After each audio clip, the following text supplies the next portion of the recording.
Okay, welcome back to the the Legacy of Dorn, Herald of Oblivion. We are now in the same position where we made the decision to go after Sergeant Valerious.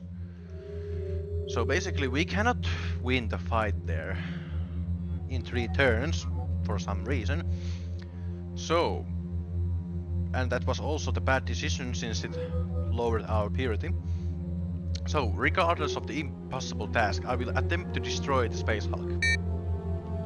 Sergeant Valerious has charged you with a mission worthy of the battle brother of the First Company, that of destroying the drifting derelict.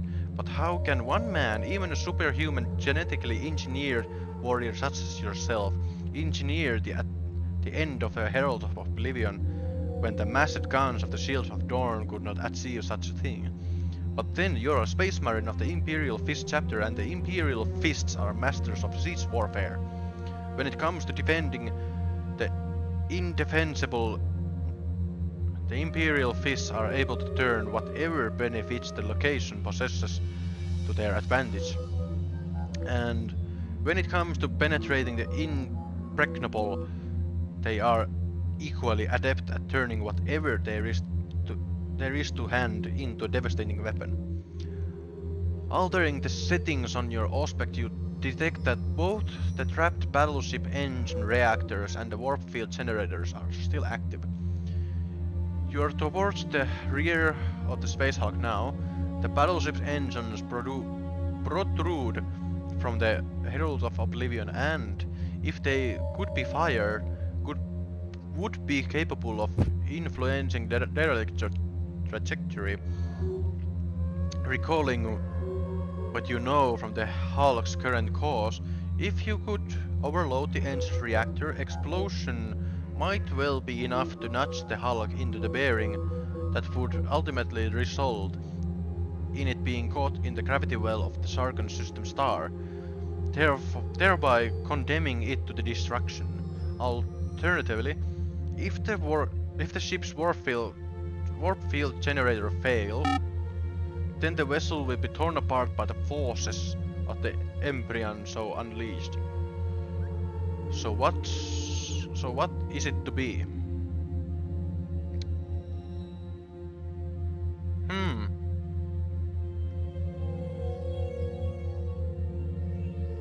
I would say warp-field generators, because if we throw this ship into the sun, it will probably cause a supernova and kill, well, the system altogether.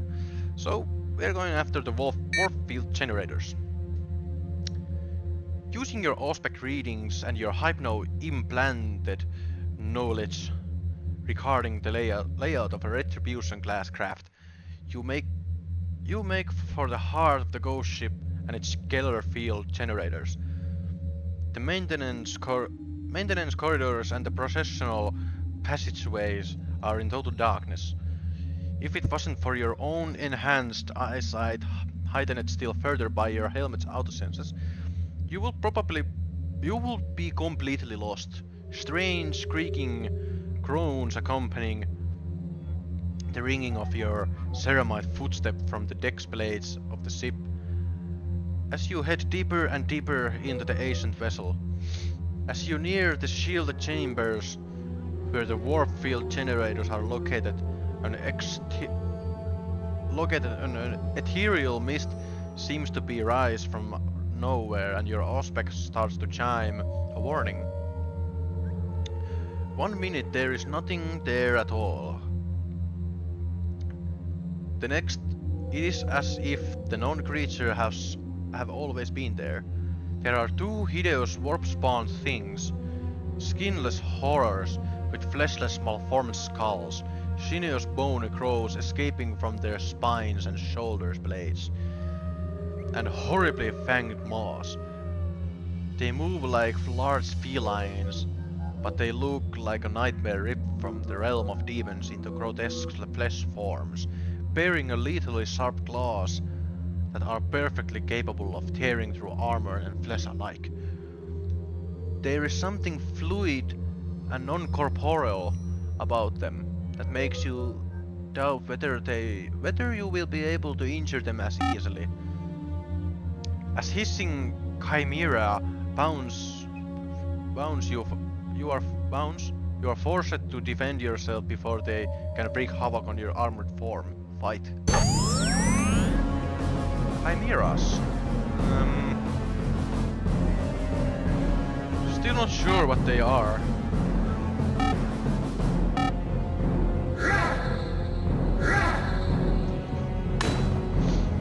And they are armored, so critical. And they have 2 turns. And we took 4 damage. Oh!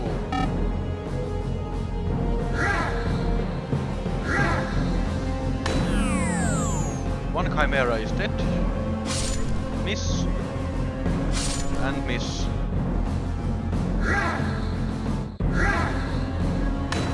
And a hit. Miss. And me glance.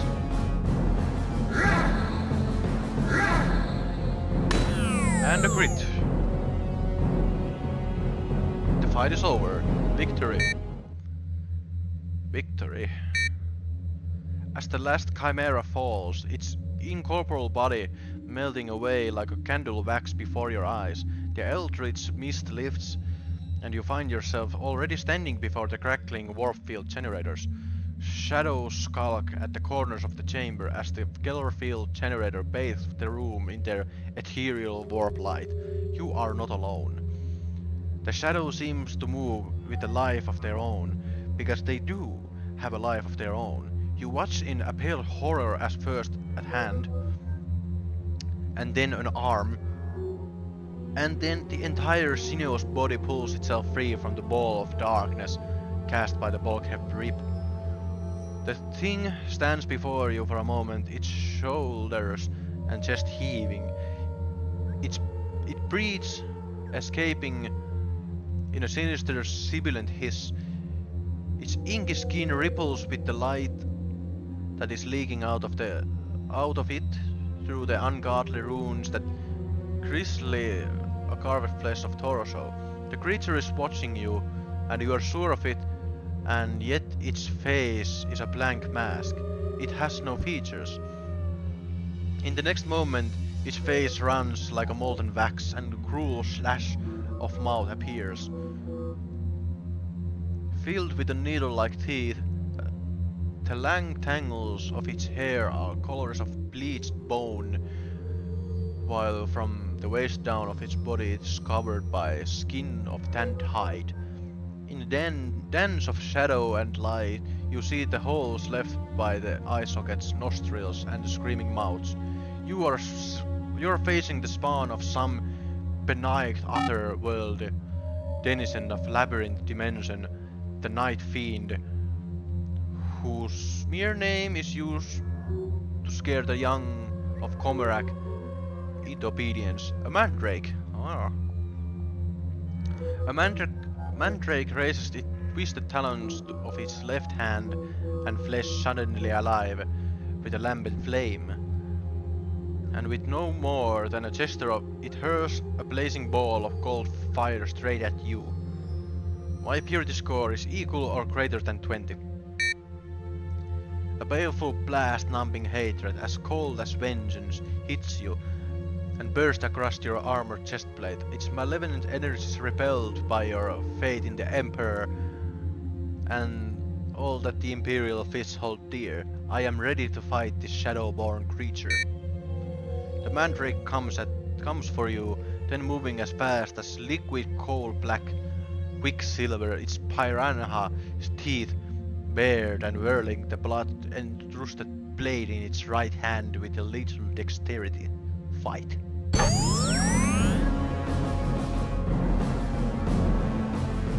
Okay.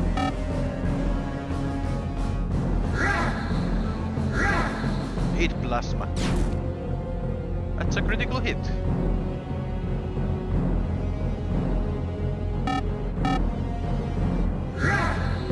And here comes the hammer!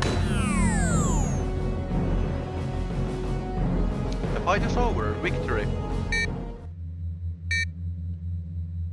Sabotage warp. Sabotage the ancient warp-field generators. As the mandrake falls, its body dissolves into nothingness, as if had never been anything other than a coalesced pool of inky shadow. All that is left behind at his passing are its sickle sword and patchwork kilt of human hides. You gain 1 purity. You now know that as well as attacking the Shield of Dorn, the forces of Dark Eldars have infiltrated the Herald of Oblivion, but to what end? Keeping a wary eye of on the shadow lurking at the edges of the echoing chambers, you are set about sabotaging the ancient warp-field generators. It will take some time for the Gellerfield generatorium to fail and send the ship back into the warp. Your work here is done. Find a way to get off this ship. Okay. It will take time for a condition necessary for a catastrophic failure to achieve within the sabotage system, but the countdown has begun. Sergeant Valerius somewhere aboard the battleship, and you have lock on his signal at last. Emperor willing, perhaps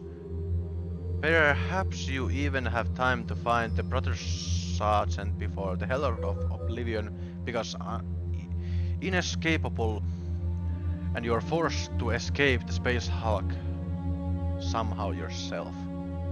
Well, we know what happens if we go after Sergeant Valerius, so I'm making a save here. Evacuate the derricks as quickly as I can. Unable to raise your battle brothers aboard the Shield of Dorn, you can think only one way to escape. The Space Hulk, and that is by putting one of the Retribution class battleship's lifeboats to good use. As you are close to the stern of a great star-striding vessel, and knowing that its engines are effectively the Herald of Dorn, Herald of Oblivion's means of propulsion, you make for the escape pods located towards the rear of the ship. Finding one that is still accessible and operational on board, you shut yourself in it and then activate the pod's slaved machine spirit, which then does the rest. Following the brief monotone countdown, the explosive bolt holding the lifeboat in place detonate, blasting you clear of the haunted battleship and the vast derelict into a barcane. But as the Herald of Oblivion dwindles from the weave against the velvet black void framed within the porthole of the lifeboat, you begin to have a second thoughts. There was still time to at least try to find Sergeant Valerius, and if you had failed, surely it would have been better to die a noble space marine than to live knowing deep within yourself that your actions were motivated by nothing more than a selfish desire to save your own skin. Come on! There is nothing you can do now other than to wait to be picked up by your battle brothers aboard the Shield of Dorn. But you will have a lot of explaining to do when they do. Your adventure is at an end. I think that is still the bad way to go about this. Use the data file. So we seriously need to go after Sergeant Valerius. You wander the corridors of hangars of this strange vessel following the Sergeant Valerius signal. The strength signal, I already know what will happen. Fist and skull. The signal grows stronger.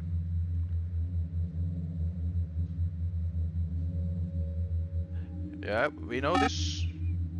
Yes.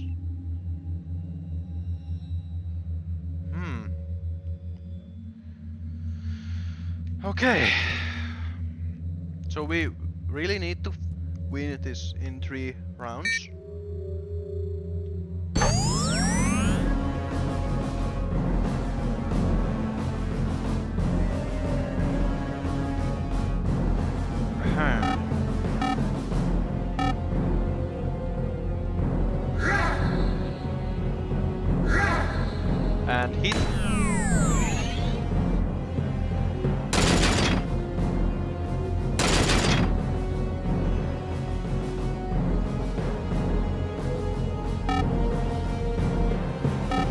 Okay, we can kill him. Oh, or can we? 6 wounds, 8 wounds. To him, fire.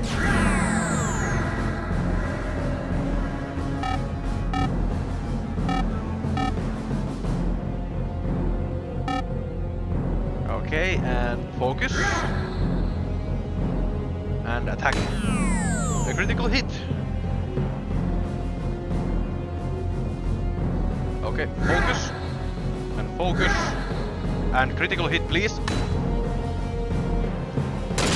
Damn it.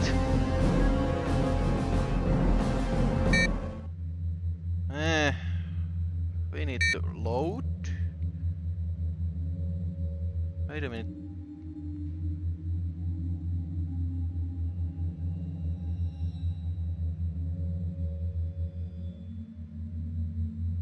Save data file.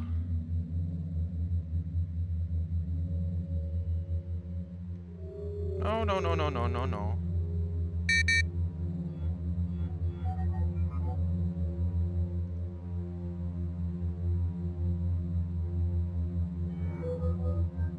Does this load?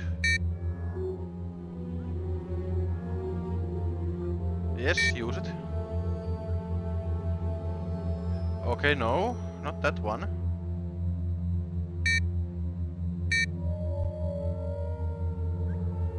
And not that one either. So it must be this one. Yes. Go after Sergeant Valerius again. Wheels of Fate. Signal phase. My purity score is greater. Right.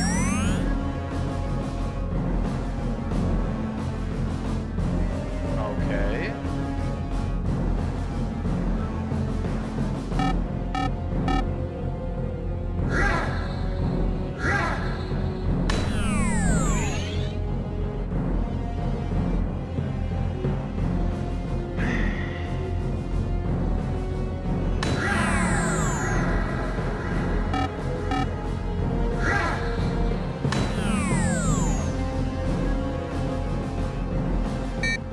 Fight is over. Victory.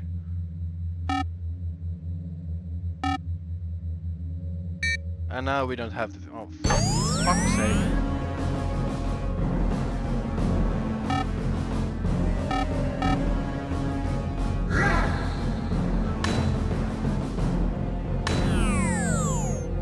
Well, that's one dead.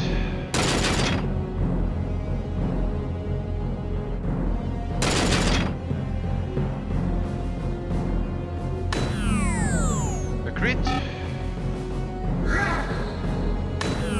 A crit.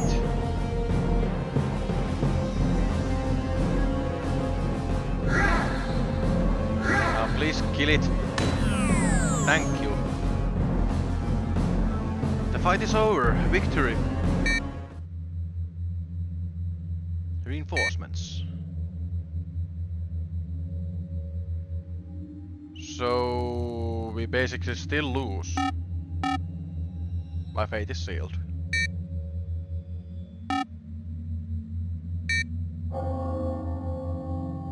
Okay, so something happened before we got to the Brother Baratheon's location. So we are basically dead anyway. That's weird. Well, I think I will see you guys in the next gameplay of something, because we actually completed the game, but in a bad way. 3 times. Actually 2 times, because anyway the king is destroyed. So anyway, see you guys.